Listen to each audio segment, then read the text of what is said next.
इसलिए ऋषभ संबोधन व्यंग बोलती हुई कहती हैं, आप ऋषभ हैं, स्वाश्रित जनों के रक्षण के लिए दीक्षित हैं, और फिर उस स्वाश्रित जनों के रक्षण के लिए यहाँ कोई बड़ा त्याग नहीं, बड़ी कठिनाई नहीं, केवल अपने आनंदमय मुखचंद्र का दर्शन मात्र देना है। पर उससे भी आप इसी ढंग की तो अगली सब प्रार्थना है, बितर वीर नस्ते धरामृतम, यही तो, इतर राग विस्मारण नृणाम बितर वीर नस्त, तो इत्यादि प्रसंगों में वही जो वस्तु सरल है, आपके लिए कुछ नहीं और हमारे लिए सर्वस्व है। यद्यपि यहां भी ये प्रसंग माने छोटी वस्तु नहीं, अधिकार का प्रसंग है। कहा है ना, भगवान का अधर जो है लोभ है, लोभ जो है वो भगवान का अधर है। विभूति में कहा भगवान का वक्षस्थल क्या है? धर्म, साक्षात धर्म, साक्षात धर्म भगवान का वक्षस्थल। पीठ क्या है? अधर्म जो है वही भगवान का पीठ है, पृष्ठ है, अधर्म। ऐसे ही भिन्न भिन्न रूप से वैजयंती माला क्या है, कौस्तुभ मणि क्या है, सब पर आध्यात्मिक विश्लेषण है। द्वादश स्कंद में सबको विचारा है, ये है, ये धनुष ये है, खड्ग ये चीज है, अमुक चीज है, सबका आध्यात्मिक रूप बतलाया। उसमें अधर है वो लोभा, जो भगवान का अधर है वो क्या है? लोभ। जो संसार में लोभ तत्व है, लोभ तत्व का अधिष्ठात्री देवता वो भगवान काल है, और उसके जिम्मे क्या है? सबसे बड़ा धन अधर सुधा, भगवान के मंगलमय मुखचंद्र की सुमधुर अधर सुधा। वो अधर सुधा ही सर्वोत्कृष्ट धन है। तो माने कोषाध्यक्ष कंजूस ही होना चाहिए। कोषाध्यक्ष बहुत उदार हुआ तो खजाना खतरे में। भगवान ने पांडवों के राजसूय यज्ञ में दुर्योधन को बना दिया कोषाध्यक्ष। कृष्ण ने दुर्योधन को कोषाध्यक्ष बना दिया। मनोमालिन्य आपस में रहता था, भगवान ने विश्वास जताया, देखो तुम पर विश्वास इतना दर्द युधिष्ठिर करते कि अपने संपूर्ण कोषों का अध्यक्ष तुम्ही को तो बनाया, कोषाध्यक्ष। पांडव तो डरे, ये तो बड़ा दुश्मन है, भयंकर खतरनाक है, इसके हाथ में कोष आ गया लुटा देगा 2 दिन में। लेकिन भगवान कृष्ण जानते थे कि इसके हाथ में चक्र है, इसके हाथ में चक्र, ये 5 खर्च करेगा तो 15 उसी दिन आएगा तत्काल। ये जितना ज्यादा खर्च करेगा उतना ही चीज आकर खजाने में भरी जाएगी। तो ये तो करेगा दुश्मनी से खर्च ज्यादा, ये के मन में तो रहेगी दुश्मनी। इतना खर्च करो कि जिससे इनका कोष खत्म हो जाए और बेइज्जती जग के बीच में हो, तो खत्म हुआ, कुछ नहीं रहा।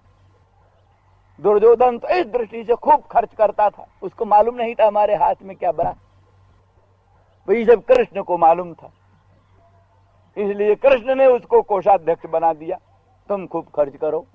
अब वो अपना खूब खर्च करने लगा, और हाथ में उसके जो चक्र की महिमा थी, इसलिए जैसा ज्यादा खर्च करता था खजाना भरपूर। तो अस्तु, कहने का प्रसंग ये है कि मूल रूप में धनाध्यक्ष, इसीलिए समझदार लोग अधिक उदार को धनाध्यक्ष नहीं बनाते। धनाध्यक्ष उदार को नहीं, किंतु जरा कृपण जो कम खर्च करे समझदारी के।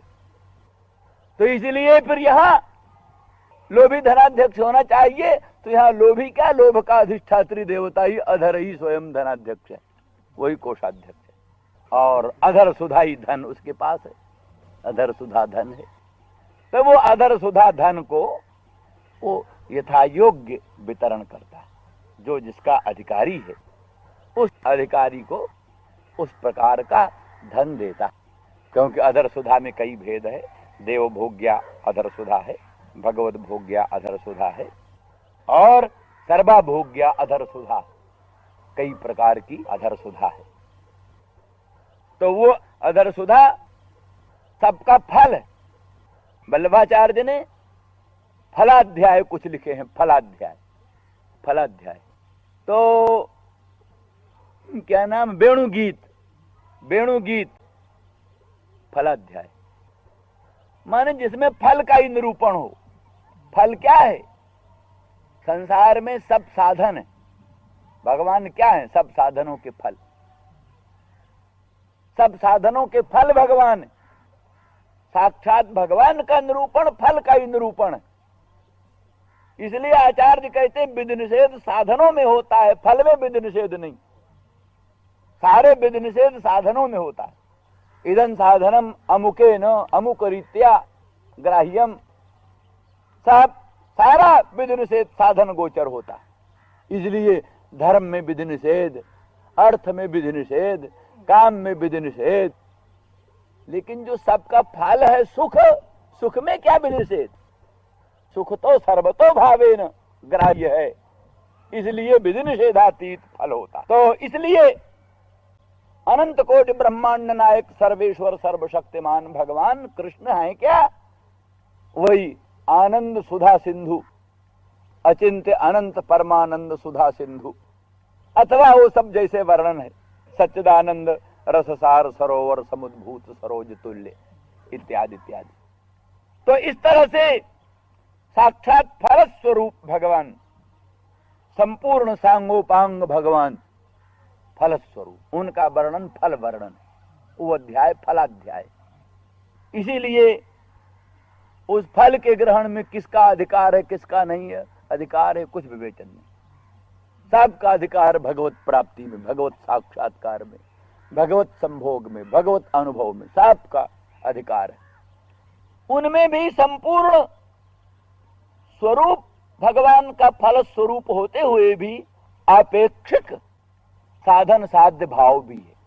अपेक्षया, सर्वापेक्षया तो भगवान फल स्वरूप है।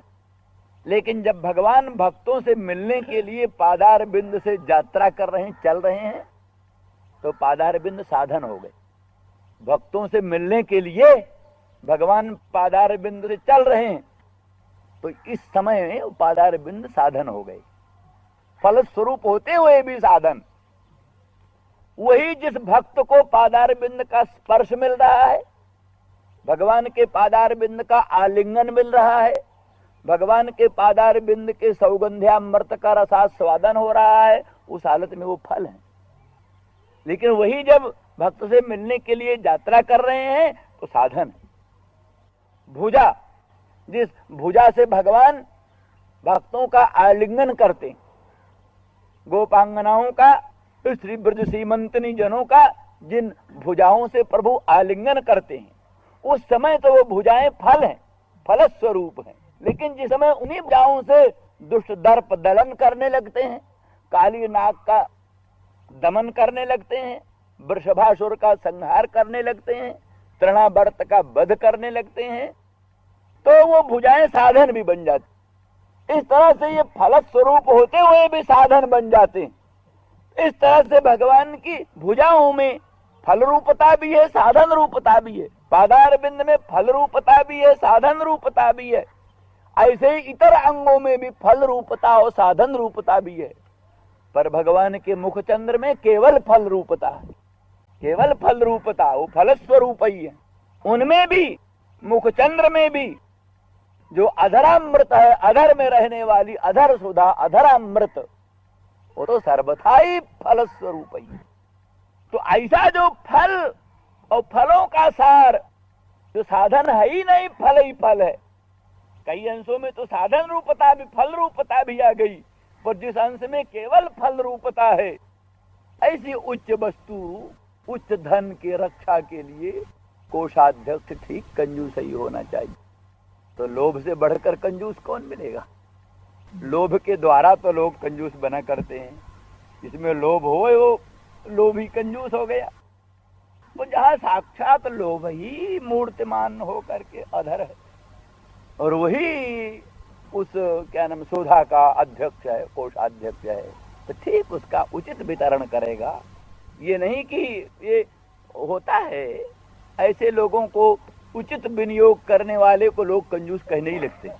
वैसे उचित जो विनियोग करता है, क्योंकि अर्थी तो चाहता है अपने लिए निर्मुक्त दान, योग्यता अयोग्यता का प्रश्न छोड़कर दान मिले, वो तो यही चाहता है। लेकिन वस्तु स्थिति जो देने वाला है वो जरूर अधिकार का विश्लेषण करता है, अधिकार का विश्लेषण करके ही देता है। तो वो जो अधर है वो उस अधर सुधा का उचित वितरण करता है, तो वो देवों को प्रदान करता है। देव भोग्या अधर सुधा देवों को प्रदान करता है। भगवत भोग्या अधर सुधा को गोपांगनाओं के निरावरण करण कुहरों द्वारा अंतःकरण में प्रेषित करता है। सर्वा भोग्या अधर सुधा का प्रदान रासेश्वरी नित्य निकुंजेश्वरी राधा रानी वृषभानु नंदिनी को अर्पित करता है। इस तरह से यथा योग्य अधर सुधा का वितरण करता है। वो इस तरह से भगवत स्वरूप की प्राप्ति, भगवत स्वरूप का जो भी अंश है, वितर वीर नस्ते धरामृतम या पादार बिंद संस्पर्श या और भिन्न भिन्न ढंग की जो भगवदीय वस्तु, भगवत संबंधी वस्तु, उसकी प्राप्ति का जहाँ तक प्रश्न है वो भगवान योग्यता के अनुसार ही प्रदान करते हैं। तो भी भक्तों को ये प्रतीत होता है इसमें भगवान का कार्पण्य ही है।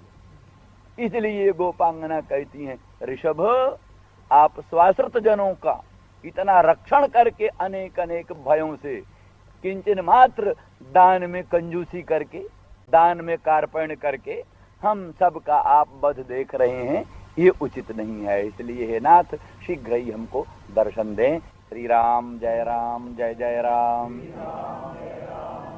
श्री राम जय राम जय जय राम, श्री राम जय राम जय जय राम, श्री राम जय राम जय जय राम, श्री राम जय राम जय जय राम, श्री राम जय राम जय जय राम। धर्म की अधर्म का, प्राणियों में विश्व का, हमारे मन को, धैर्य को, विवेक विज्ञान को अपने वियोग जन तीव्रता अपरिगणित त्रिजनों के वध का पातक आपको लगेगा। उसका उत्तर मानो भगवान कहते हैं, कल्पना करते हैं कि नहीं, बिल्कुल हम आप लोगों का वध नहीं करते हैं, कोई प्रमाण नहीं कि हम आपका वध करते हैं, बल्कि स्पष्ट है कि अनेकधा हमने रक्षण किया है, गोवर्धनोद्धरण करके रक्षण किया है और दावानल से रक्षण किया है, कालीय हृदय के विषमय जल से रक्षण किया है, हमने वध किया है आप लोगों का, इसमें कोई प्रमाण नहीं। उल्टा आप लोगों का रक्षण किया है, इसमें बहुत सा प्रमाण है। आप लोगों का रक्षण किया है इसमें तो बहुत प्रमाण है, पर आप लोगों का वध किया है इसमें कोई प्रमाण नहीं। इसलिए आप लोग जो आरोप करती हैं व्यर्थ। इसका उत्तर देती कि आपने जो बारंबार अनेक प्रकार के भयों से हम लोगों की रक्षा किया है, उसका उद्देश्य दूसरा है। उसका उद्देश्य यह है कि हम इनको दूसरे के द्वारा नहीं मरने देंगे, स्वयं मारेंगे, स्वयं मारेंगे। अपने हाथ से मारने के लिए इन सब भयों से रक्षण किया है। इन लोगों से मर जाती तो फिर आपको कैसे मारने को मिलती।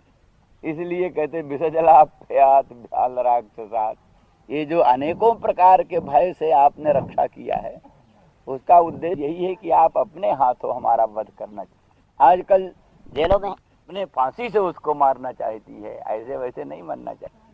अगर कोई जहर खाए के मर जाए तो रोकना है। वो हिटलर का साथी रहा ना, क्या नाम है, रिबेनट्रॉप, हाँ गोरिंग भी, वो भी, तो इन सब लोगों ने वो जहर की कोई शीशी रखता था दांतों के साथ, तो ठीक जब फांसी का मौका आया तो उसने उसी गोली को अपना, उसी बस शीशी को बस चबा लिया और चट मर गया। तो लोग देखते रह गए, हाय हाय नहीं मार पाए। तो इसलिए जिसको फांसी देना होता है, जो स्वयं मारने के लिए उत्सुक होता है, अगर बीच में और किसी तरह से मरने की संभावना हो तो उससे पूरा बचाता है। तो आपने जो ब्याल राक्षस से बचाया और वर्ष मारुत से बचाया और इन सब बड़े बड़े उपद्रवों से बचाया, तो इस तरह से मतलब अनेक भयों से आप बचा करके और स्वयं अपने हाथ मारने के लिए ये सब आपका उपक्रम। ऋषभ ते वयम रक्षिता मुहु। हे ऋषभ, ऋषभ ऐसे स्थानों में भर्ता का बोधक। हे ऋषभ, हे भर्ता, आप यानी ये भी क्या नाम व्यंग है। आपका भरण करना चाहिए, आपको भरण करना चाहिए। ऋषभ हैं, भर्ता हैं हमारे, हम लोगों का भरण करना चाहिए। वो भरण न करके आप अपना मंगलमय मुखचंद्र का दर्शन भी नहीं देना चाहते, और दर्शन के अभाव में भी हम लोगों का वध करना चाहिए। इसी तरह से निवृत्त पक्ष में भी यह वचन सब लागू होते हैं। वहां संबोधन है ऋषभ। ऋषभ माने सर्वोत्तम, सर्वोत्तम माने पुरुषोत्तम। पुरुषोत्तम अर्थात क्षर सर्वाणि भूतानि कूटस्थोक्षर उच्यते। उत्तम पुरुषस्त्वन्य परमात्मेत्युदाहृतः। क्षर है संपूर्ण भूत, कार्य वर्ग क्षर, जितना कार्य वर्ग है सब क्षर। अक्षर कूटस्थ है, माया, अव्याकृत अव्यक्त, अव्याकृत अव्यक्त, कूटस्थ अक्षर। परमात्मा क्षराक्षराभ्याम अन्य। क्षर अक्षर कार्य कारण दोनों से अन्य है। कार्यातीत है, कारणातीत है। कूटम वंचना छद्म तया तिष्ठतीत कूटस्थ। अव्याकृत ही माया विशिष्ट चैतन्य ही माया के द्वारा अनेकधा व्यक्त होता है, उसी का नाम कूटस्थ है। तथा कार्य वर्ग और माया विशिष्ट चैतन्य ये क्षर अक्षर हैं, और उनसे अतीत क्षराक्षरोत्तम भगवान।